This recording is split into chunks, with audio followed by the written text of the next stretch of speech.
बोलिए सभी। ओम घंटासूरहलानि संगमसुले चक्रम धनुषायकम हस्ताब्जे दशती धनात्तविलसक्षी आंसतुल्यप्रभां गौरी देह समुद्भवां त्रिजगतारिमाधारभूतां महा पूर्वामत्र सरस्वतीर्नर्मदे शुभामित्यमर्दनीं। श्री जगदम्बिकाय नमः। ध्यानं समर्पयामि। बोलिए सच्चे दरबार की जय। कल जो हमारा अध्याय था वो महिषासुर वध के विषय में था।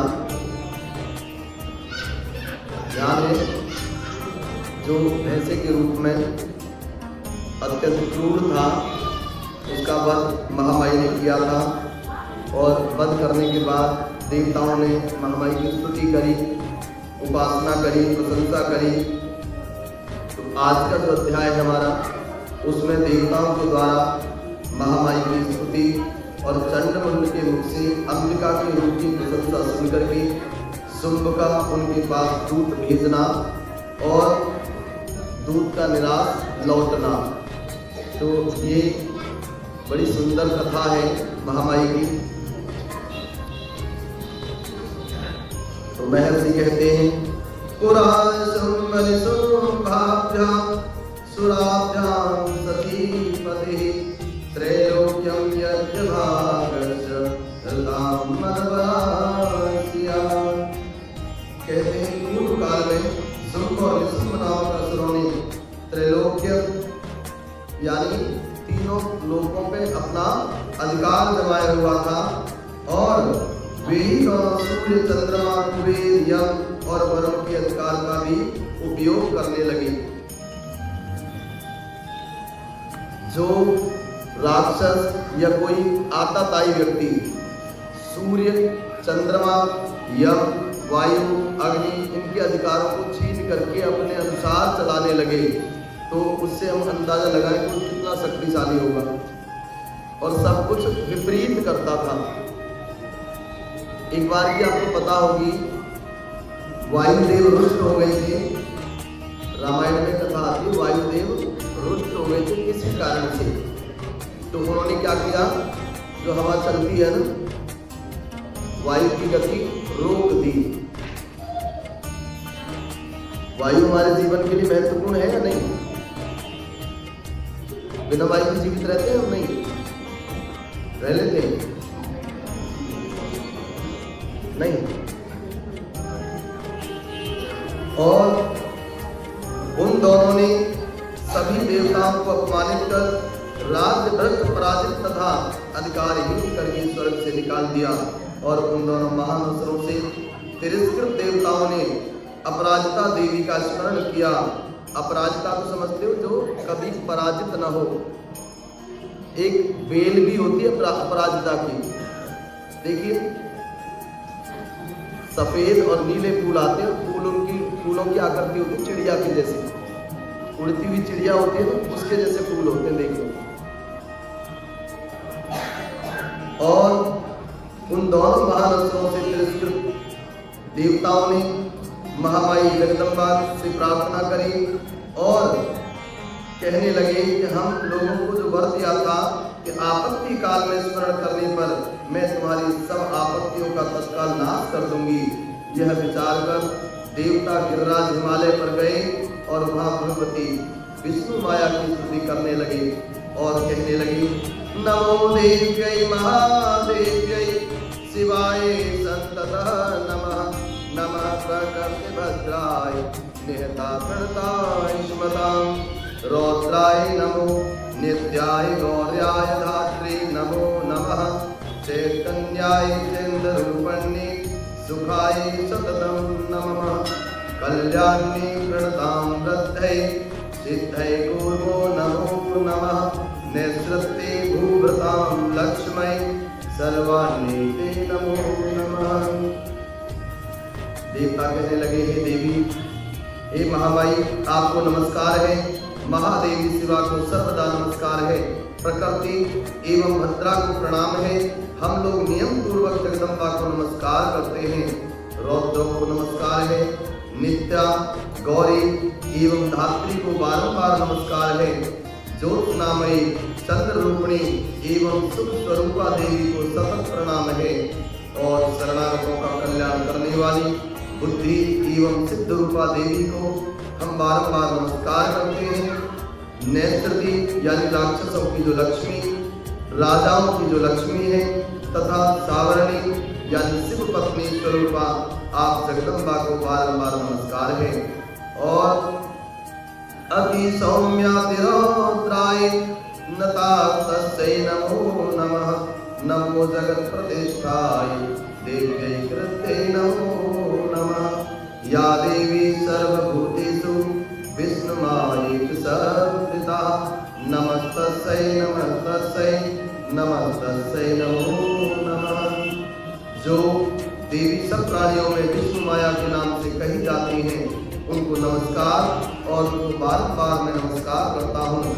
और जो देवी सब प्राणियों में चेतना कहलाती है, उन्हें भी नमस्कार करता हूँ। और जो देवी बुद्धि रूपा है, निद्रा रूपा है, सुधा रूपा है, छाया रूपा है और शक्ति रूपिणी तथा प्यास रूपिणी शांति जो देवी है यानी क्षमा की जो देवी है, उनको भी मैं पुनः बार-बार नमस्कार करता हूँ। तथा जो लज्जा रूपिणी है, शांति रूपिणी है और श्रद्धा को जो स्वरूप है, उन महामाई को भी मैं बारंबार नमस्कार करता हूँ। एवं कांति रूपिणी तथा लक्ष्मी रूपा जो महामाई है, उन्हें भी मैं बारंबार नमस्कार करता हूँ।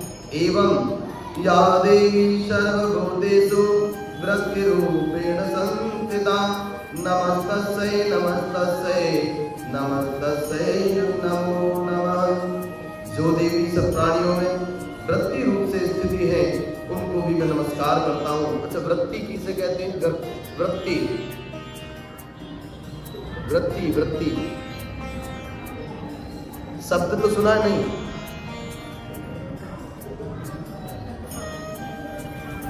प्रवृत्ति शब्द सुना? सुना? उसमें से प्र को हटा तो वृत्ति बची ना। किसी की प्रवृत्ति, किसी की प्रवृत्ति, उसमें प्रव को हटाओ तो वृत्ति बची, यानी किसी का स्वभाव, किसी का आचरण, किसी की आदत होती है ना कि उसकी वृत्ति कैसी है। तो वृत्ति के रूप में भी आप ही हैं जो प्रत्येक जीव को अलग अलग स्वभाव, अलग अलग आचरण। देखो सभी तो कहते हैं जैसे वो मनुष्य वैसे हम मनुष्य, लेकिन फिर भी बहुत अंतर है। अंतर किससे होता है? स्वभाव से, आचरण से, व्यवहार से, बोली से, भाषा से। अंतर होता नहीं होता? और या देवी सर्वभूतेषु दयारूपेण संस्थिता। नमस्तस्यै नमस्तस्यै नमस्तस्यै नमो नमः। जो देवी सब प्राणियों में दया रूप से स्थिति है, उनको भी मैं नमस्कार करता हूँ। जो देवी सब प्राणियों में तुष्टि रूप से जो स्थित है, उनको भी मैं नमस्कार करता हूँ। और जो देवी मात्र भाव से जो जीवों में स्थित है, उसको भी बारंबार मैं नमस्कार करता हूँ। और जो देवी भ्रांति रूप से जो स्थित है, उसको भी पुनः मैं नमस्कार करता हूँ। एवं इंद्राणां विदधात्री भूतानां चाकलेषु यः भूतेषु शततं तस्य व्याप्तिदेव्यै नमो नमः। चित्तरूपेण या कृष्ण मे तस्य व्याप्तिस्थितां जगत्। नमस्तस्यै नमस्तस्यै नमस्तस्यै नमो नमः। जो देवी चैतन्य रूप से संपूर्ण जगत को व्याप्त करके स्थित हैं, उनको मैं बारंबार नमस्कार करता हूँ। जो पूर्व काल में अपने अभीष्ट की प्राप्ति होने से देवताओं ने जिनकी स्तुति की तथा देवराज इंद्र ने बहुत दिनों तक जिनका सेवन किया, वह कल्याणकारी साधना भूत ईश्वरा हमारा कल्याण एवं मंगल करें, सारी आपत्तियों का नाश कर डालें। उन दंड दैत्यों से सताए हुए हम सभी सभी देवता जिन परमेश्वरी को इस समय नमस्कार करते हैं तथा जो भक्ति से विनम्र पुरुषों द्वारा स्मरण की जाने पर तत्काल ही संपूर्ण विपत्तियों का नाश कर देती है, वे जगदम्बा हमारा संकट दूर करें। एक तो देखो हमारी जो दुर्गा सप्तशती नाम की जो पुस्तक है मार्कंडेय पुराण से ली गई है, इसमें 700 श्लोक हैं, कुल 700 श्लोक हैं, जिसमें पंचम अध्याय और एकादश अध्याय इसकी बड़ी विशेष महिमा है। इसे स्वयं से यदि कोई व्यक्ति पढ़े तो उसके भी अनेक कार्य सिद्ध होते हैं जीवन में जिनमें रुकावट आती है, लेकिन श्रद्धा पूर्वक। इतना कहकर के महर्षि कहने लगे, एवं सवादेयोक्तानां देवानां तत्र पार्वती स्नातुमभ्याययो तोये जान्यां नवनंदना। इस प्रकार जब देवता स्तुति कर रहे थे उस समय पार्वती देवी गंगा जी के जल में स्नान करने के लिए वहां आ गई और उन सुंदर मोह वाली भगवती ने देवताओं से पूछा कि आप लोग यहाँ किसकी स्तुति करते हैं। अब उन्हीं के शरीर को से प्रकट हुई शिवादेवी कहने लगी, शुंभ दैत्य से तिरस्कृत और युद्ध में विशुंभ से पराजित हो यहाँ एकत्रित हुए ये समस्त देवता ये मेरी ही स्तुति कर रहे हैं। जब माँ पार्वती से उनकी मुलाकात हुई तो माँ पार्वती ने उनसे पूछा कि मैं बहुत देर से देख रही हूँ कि आप किसकी स्तुति कर रहे हो। तो शिवा नाम की शक्ति माँ पार्वती से अलग होकर के उन्होंने परिचय दिया कि ये मेरी स्तुति कर रहे हैं। एक तो होता शिव, एक शिवा, क्या अंतर इन दोनों में?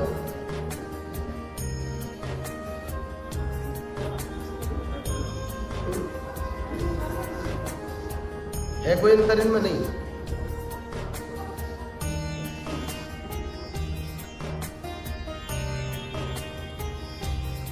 अरे ऐसे देख रहे हैं आप, क्या अंतर है इन दोनों में?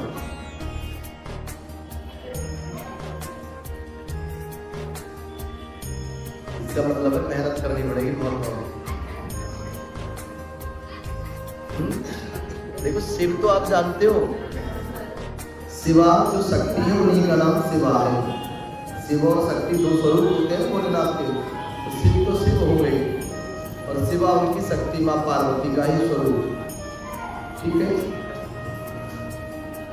और इसके बाद शुंभ निशुंभ के भक्त चंडमुंड वहां आए और उन्होंने परम मनोहर रूप धारण करने वाली अंबिका देवी को देखा और वे शुंभ के पास जाकर के बोले, महाराज एक अत्यंत मनोहर स्त्री उन्होंने देखी है जो अपनी दिव्य कांति से हिमालय को प्रकाशित कर रही है और वैसा उत्तम रूप कहीं किसी ने नहीं देखा होगा।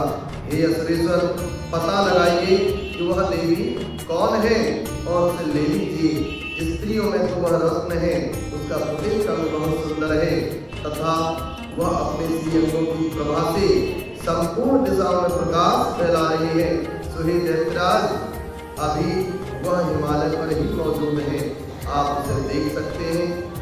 हे प्रभु, तीनों लोकों में मणि, हाथी, घोड़े आदि जितने भी रत्न हैं वे सब इस समय आपके घर में शोभा पाते हैं।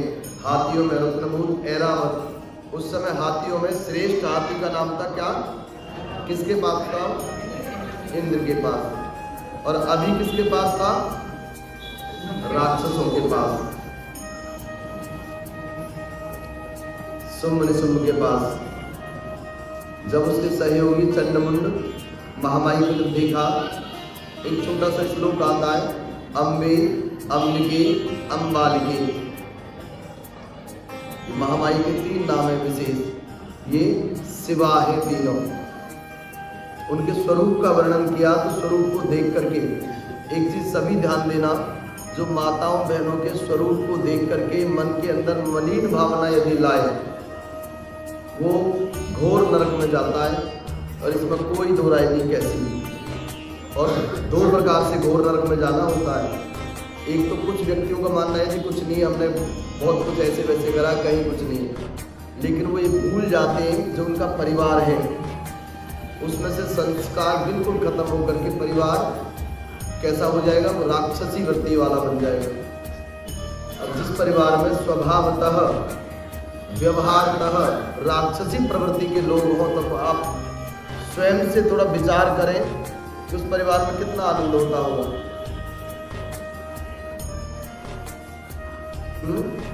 ये वही चीज हुई। और आगे हंसों से जुता हुआ यह विमान भी आपके आगे में शोभा पाता है। यह रत्नभूत अद्भुत विमान जो पहले ब्रह्मा जी के पास था, अब वह आपके पास है। यह महापद्म नामक निधि आप कुबेर से छीन लाए हैं।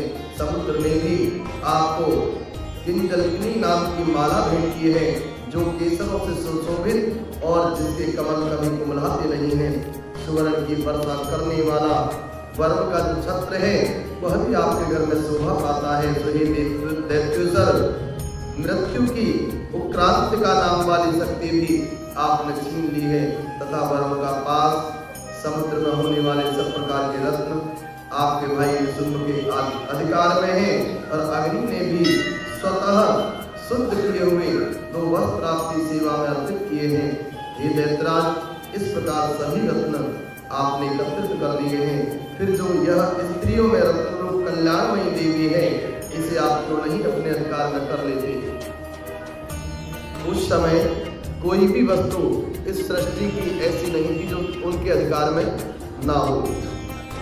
मृत्यु तक को जीत लिया था और अग्निदेव ने स्वयं डर के कारण 2 पवित्र वस्त्र उन्हें भेंट करे थे, जिन्हें ओढ़ ले तो अग्नि इत्यादि का भय खत्म हो जाता।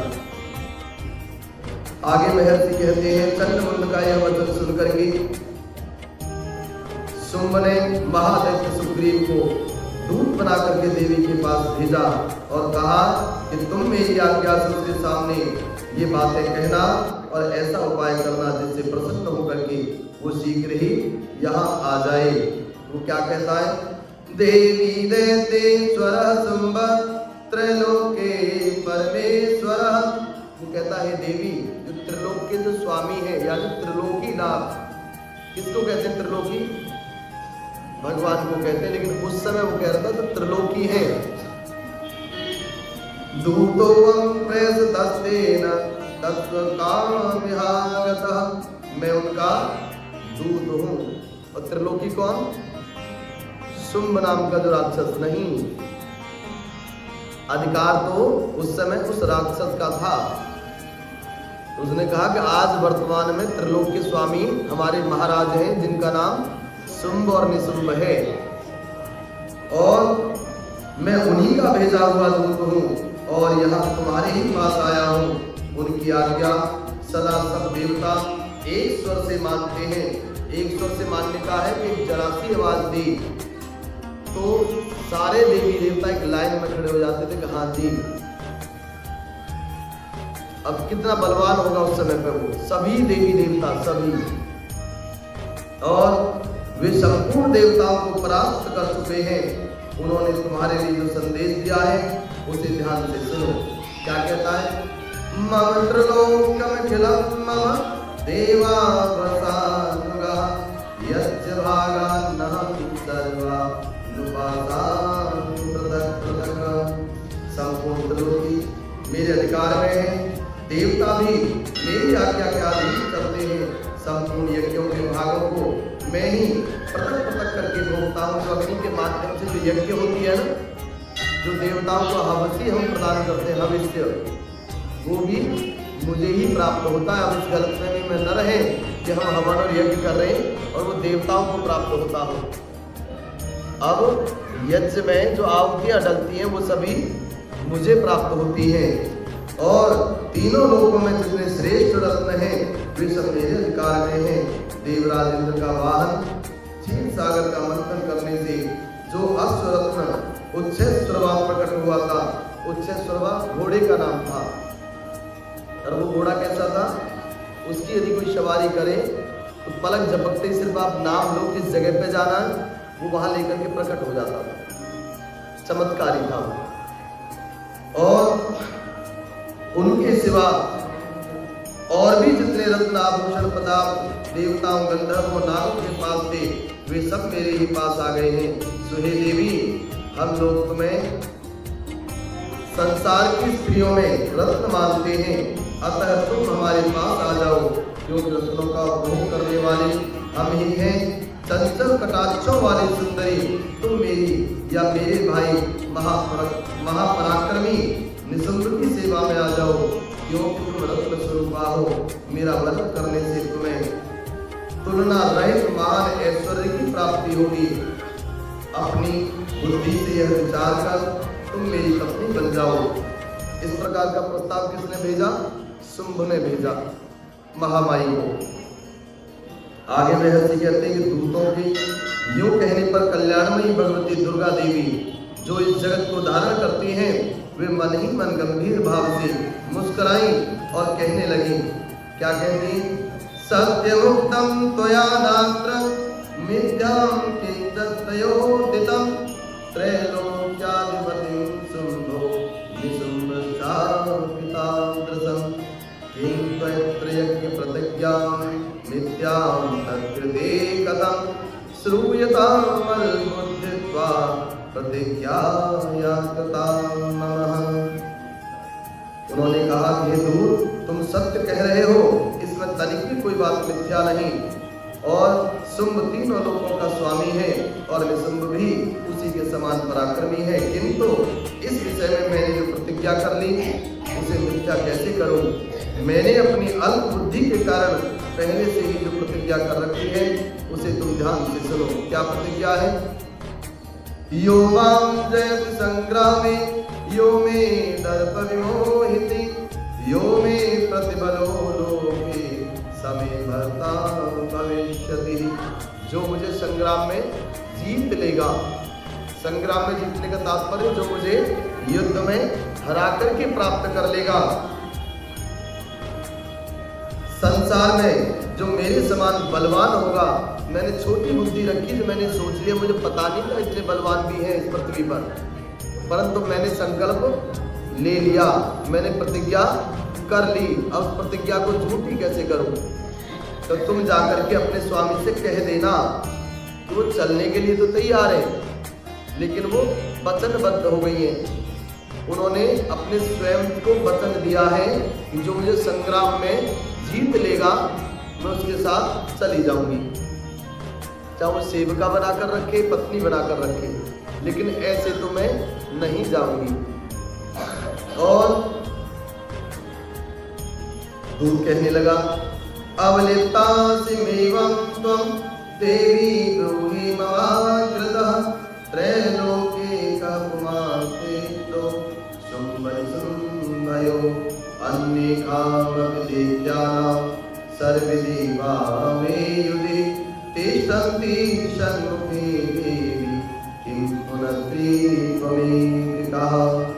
तुम घमंड में भरी हो और मेरे सामने ऐसी बातें न करो। तीनों लोगों में कौन सा ऐसा पुरुष है जो शुंभ निशुम्भ के सामने खड़ा हो सके?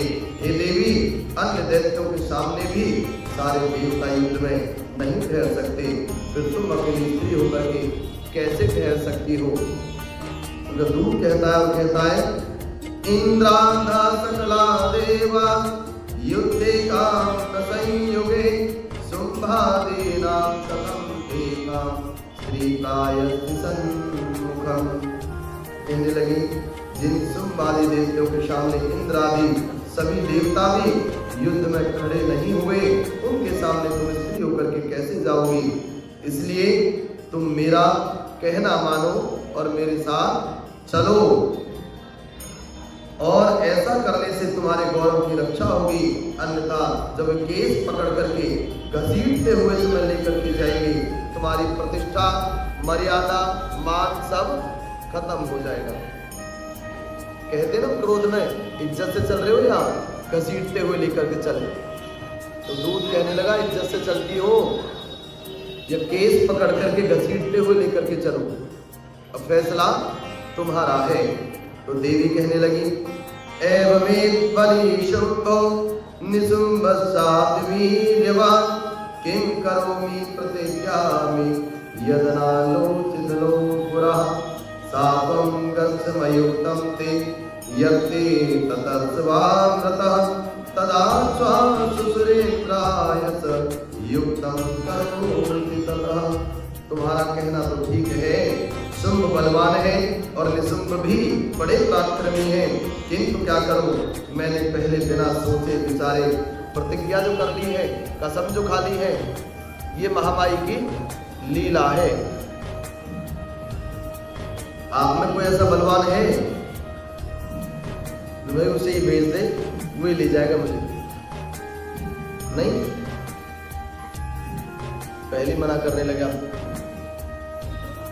घुटने टेक दोगे आप? कोई कहेगा चल भाई फलाने ने बुलाया, चल दोगे? यही तो कह रहे हो आप। और अब तुम जाओ और मैंने तुमसे जो कुछ कहा है वह सब दैत्यराज से आदर पूर्वक कहना, और फिर जो भी कुछ उसे उचित लगे वो कर ले, उसे जो भी ठीक लगे कर लेगा भाई। इतना कह करके महर्षि आगे कहते हैं कि देवी का यह कथन सुनकर के दूध को बड़ा अमृत हुआ, यानी उसे थोड़ा सा उदासी हुई, क्रोध भी आया, लेकिन उस महामाई ने बहस नहीं करी, प्रेम से कहा उन्होंने कि तुम जाकर के मेरा ये वचन अपने महाराज से कह देना बस। और उसने दैत्यराज के पास जाकर के सब समाचार विस्तार पूर्वक कहा, तो दूत के उस वचन को सुनकर के दैत्यराज कुपित हो उठा और दैत्य सेनापति धूम्रलोचन से बोला, और क्या कहने लगा, हे धूम्रलोचनासु त्वं सैन्य परिवारितः तमानय बलात् दुष्टां ईशाकर्षण विल्याम्। हे धूम्रलोचन, तुम पूरी सेना को लेकर के जाओ और बाल पकड़ करके, केस पकड़ करके घसीटते हुए उसे लेकर के आओ। फिर आगे महर्षि कहते हैं, तेनाज्ञप्त शीघ्रं स दैत्यो धूम्रलोचनः व्रतः कन्या सहस्राणां सुराणां द्रुतं ययो।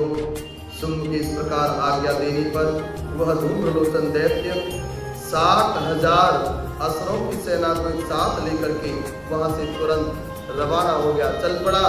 और वहां पहुंच करके उसने हिमालय पर रहने वाली देवी को देखा और ललकार करके कहा, अरे तू सुनती है, शुंभ निशुंभ के पास चल, यदि समय प्रसन्नता पूर्वक मेरे स्वामी के समीप नहीं गई तो मैं बल पूर्वक तेरे केस पकड़ करके घसीटता हुआ लेकर के जाऊंगा। तो इतना सुनकर के महामाई कहने लगी, दैत्येश्वरेण प्रतिहितो बलवान बलं सबतः बलान्यायसि मामेव ततः किं ते करोम्यहम्। तुम्हें दैत्यों के राजा ने भेजा है, तुम स्वयं भी बड़े बलवान हो और तुम्हारे साथ विशाल सेना भी है। ऐसी दशा में यदि तुम मुझे बल पूर्वक ले चलोगे तो मैं तुम्हारा क्या कर सकती हूँ।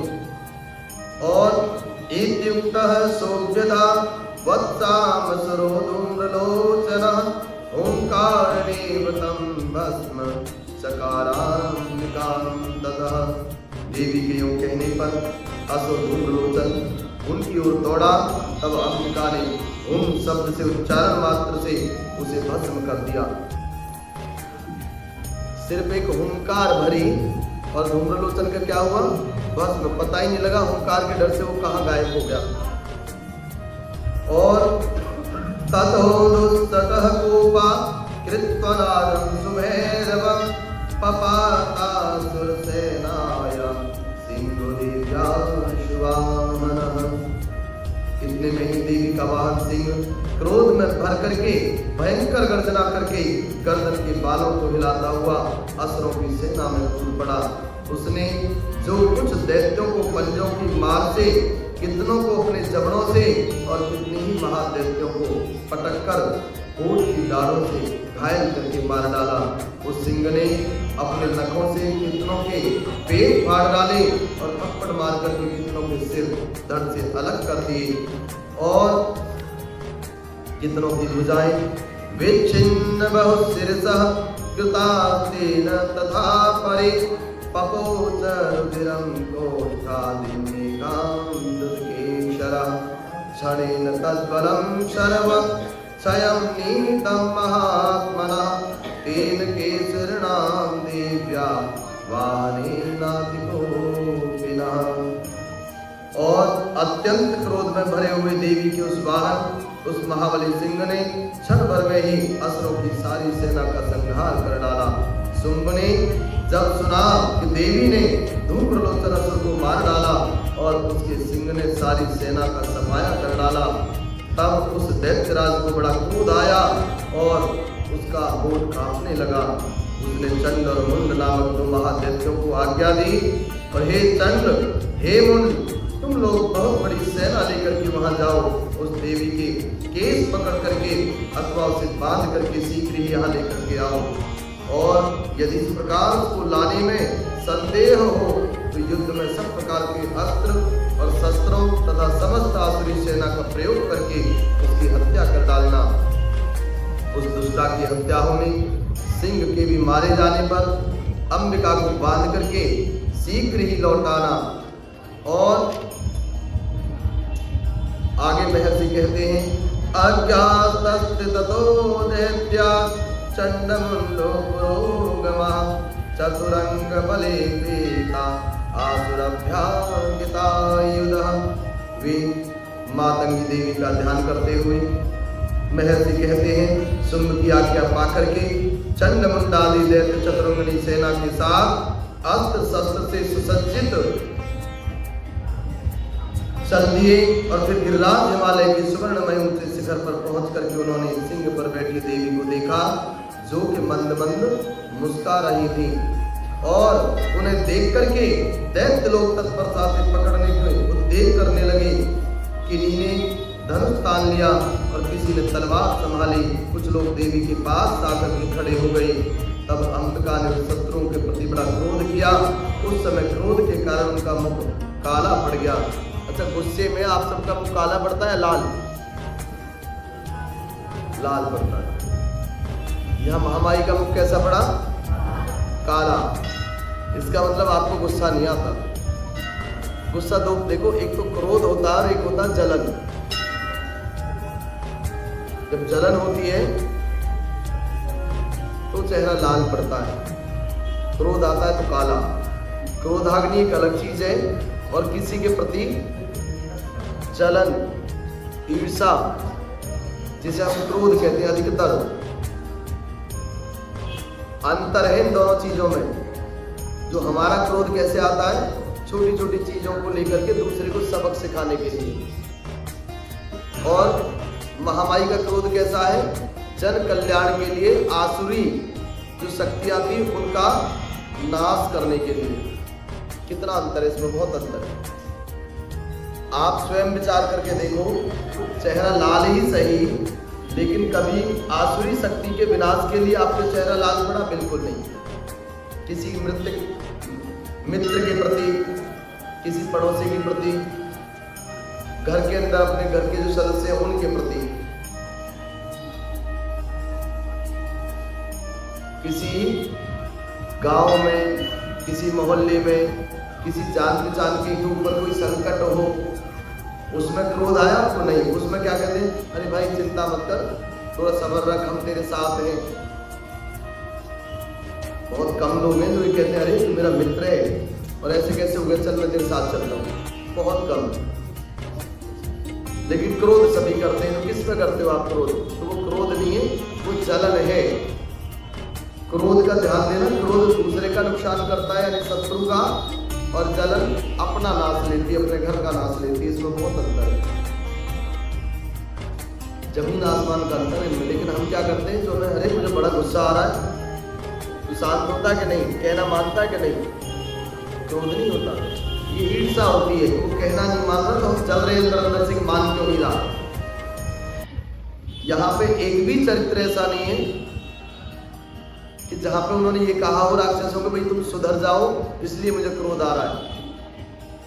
बिल्कुल किसी से नहीं कहा महामाई ने।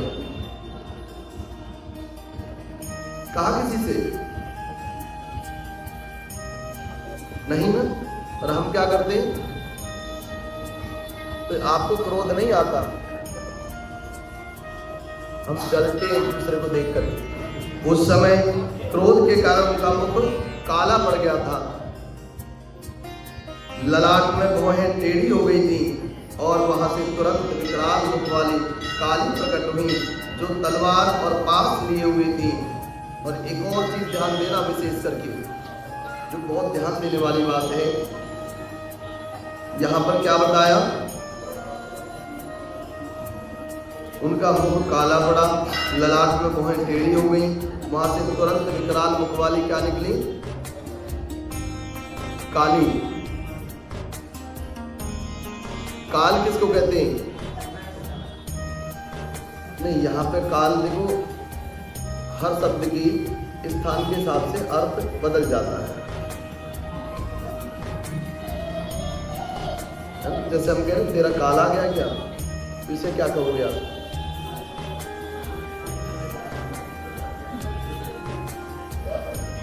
तेरा समय पूरा हो गया लगता है, क्या कहेंगे इसको? हैं? क्या कहेंगे इसको? और गलत उसमें चला गया ना।